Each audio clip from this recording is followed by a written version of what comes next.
해보기 전에는 모르실 겁니다. 내 안의 별찾기 솔루션. 작은 점을 이어 밝은 별을 만드는 곳. 그 사람이 잘할 수 있는 것을 찾는 데 도움을 주는 검사라고 할 수 있습니다. 별당소의 태진미 교수입니다.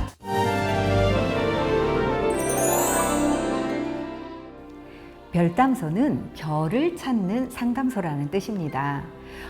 우리가 주위에서 보면 문제행동이나 부적응 때문에 너무 고민이 돼서 상담소를 찾는 경우 많죠. 그런데 정작 내가 뭘 하면 좋을지, 난 뭘 잘할 수 있는지 이런 부분을 물어볼 곳은 없거든요. 그래서 내 안에 잠자고 있는 별을 찾아주고 그것이 작은 점이 별처럼 환하게 빛을 낼 수 있도록 도와주는 상담소라는 의미로 별담소를 만들게 됐습니다. 사람의 가능성을 저는 작은 점으로 표현을 해봤습니다. 언어적 측면에서는 어떤 수준이 있을 수 있고 또 음악적인 부분에서는 좀 더 높을 수도 있고 이렇게 다중지능에서는 사람이 가지고 있는 지능이 한 가지가 아닌 여러 가지 측면이 있고 이 각 지능 영역에서 그 사람이 갖고 있는 위치가 있죠. 이 점들을 서로 연결을 해주면 그 사람이 가지고 있는 고유한 별이 만들어지는 거죠. 그래서 우리는 그 사람의 잠재력, 소질을 예측하고자 할 때 다중지능을 활용해서 그 사람의 고유한 조합을 살펴보곤 합니다. 지능이 되게 여러 개라는 의미예요. 원래 지능검사는 학습을 할 수 있는 능력이 어느 정도 되는지를 가늠해보는 검사인데 다중지능검사는 학습 외에도 사람에게는 굉장히 다양한 능력이 존재한다. 그렇기 때문에 다양한 형태의 능력들을 진단할 수 있는 검사가 필요하다. 한 예로 여러분들이 공부는 잘하지만 음악이나 미술 쪽에서는 능력을 발휘하지 못하는 친구가 있을 수도 있고요. 그리고 공부는 잘 못했는데 의외로 이 친구가 춤을 추는 거라든지 아니면 악기를 연주하는 부분에서는 아주 뛰어난 역량을 발휘하는 경우 있죠.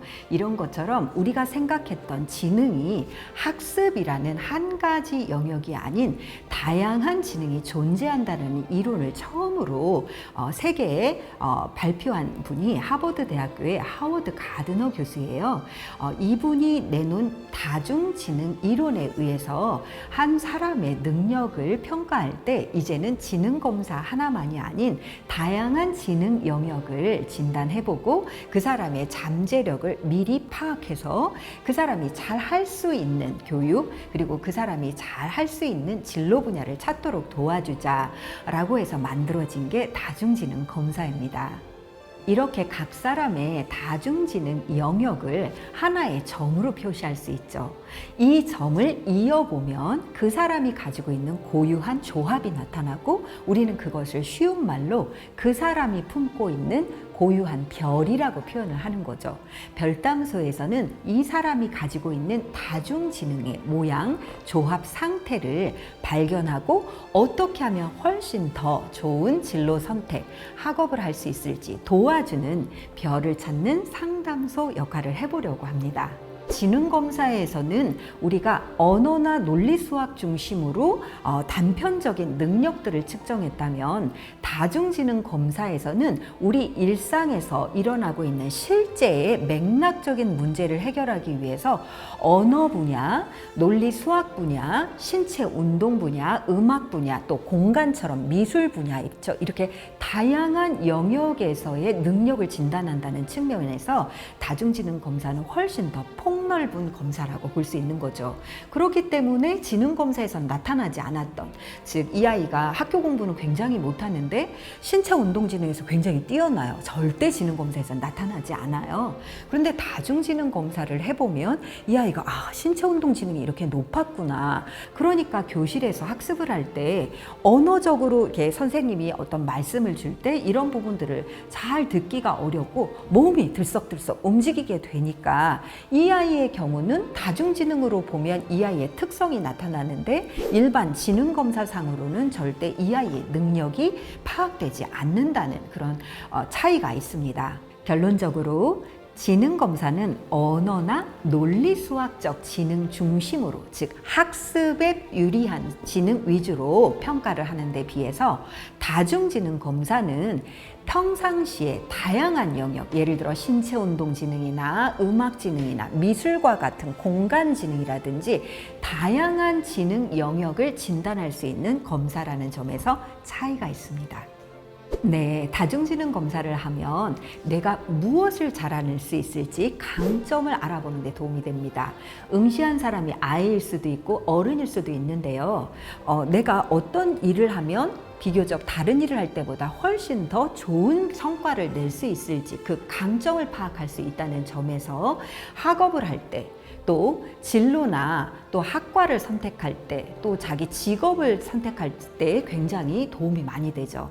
반대로 내가 다중지능 검사를 통해서 봤더니 내가 약한 약점 지능이 나타날 수 있죠. 그렇다면 어린아이들의 경우는 이 아이가 왜 학업에 부진하는지, 이 아이의 약점 지능이 이 학업과 관계가 있는지를 알 수 있기 때문에 적절한 도움을 줄 수도 있고 그것을 잘 보강해 나갈 수 있게 도움을 줄 수 있다는 거죠. 그래서 결국 다중지능 검사를 하면 자기에 대한 이해를 높일 수 있고 또 자녀나 또 내가 지도하는 학생들에게 좀 더 적절한 학업적인 지원을 해줄 수 있고 진로나 학과 선택, 직업 선택에 큰 도움을 줄 수 있습니다. 네, 제가 최근에 만났던 어떤 분도 본인은 학업 성적에 맞춰서 대학에 진학했다. 그리고 열심히 공부해서 좋은 직업도 갖게 됐는데 본인은 어렵게 간호대학에 가서 간호사가 되었대요. 그런데 이 간호사가 되어보니 3교대를 하는 게 너무 힘들어서 2년을 더 공부를 해가지고 임용고시를 어렵게 해서 또 학교 선생님이 되었대요. 보건선생님이 되어 일을 하는데도 그 일이 영 자신한테 안 맞는 것을 느끼게 된다는 거예요. 성인들도 직업인으로서 활동을 하면서 내 적성에 이 직업이 잘 맞지 않을 수 있잖아요. 그랬을 때 나에 대한 이해를 높인다는 측면에서 도움이 되고, 그리고 요즘 같은 경우에는 많이 이직을 하거나 또는 내가 하고 있는 업무를 확장하거나 변화시켜야 하는 경우들이 굉장히 많이 발생합니다.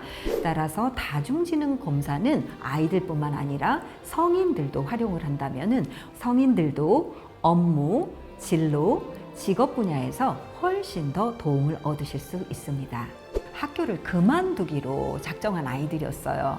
그래서 이 아이들을 별도로 모아서 학교에서 어떻게 하면 이 아이들을 도와줄 수 있을까 하고 별도의 수업을 운영하는 중이었죠. 근데 선생님이 들어가서 아이들에게 몸으로 자기 몸을 활용해서 다양하게 그 호흡하고 그리고 신체 운동하고 표현하는 부분들을 활동을 했대요. 근데 이제 그 중에 어떤 한 학생이 다리를 이렇게 딱 꺾어서 90도로 만드는 동작을 한번 해보라라고 했을 때 이 학생이 의외로 너무 그 부분을 잘 해내는 거예요. 그래서 선생님은 순간 와, 땡땡이는 신체 운동 지능이 굉장히 뛰어나구나 라고 얘기를 했더니 이 아이가 갑자기 귀가 번쩍하면서 신체 운동 지능이 뭐예요? 라는 질문을 하더래요.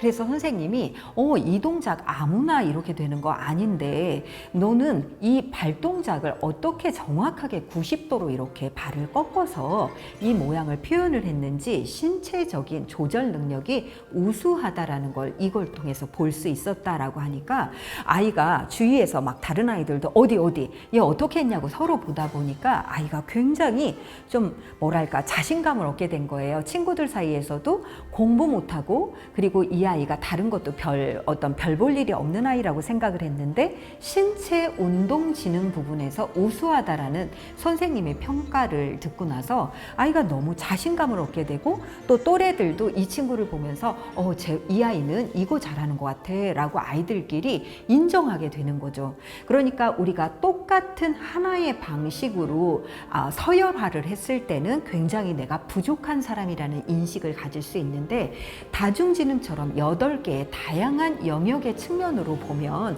공부 못하던 아이가 저렇게 자유롭게 친근하게 말을 잘할 수 있고 있고, 어떤 아이 같은 경우에는 운동을 너무너무 잘한다든지, 그리고 어떤 아이는 춤을 굉장히 잘 춘다든지, 또는 음악, 악기 연주를 잘해서 사람들에게 감동을 줄 수 있다든지, 그래서 그 사람이 잘할 수 있는 것을 찾는 데 도움을 주는 검사라고 할 수 있습니다.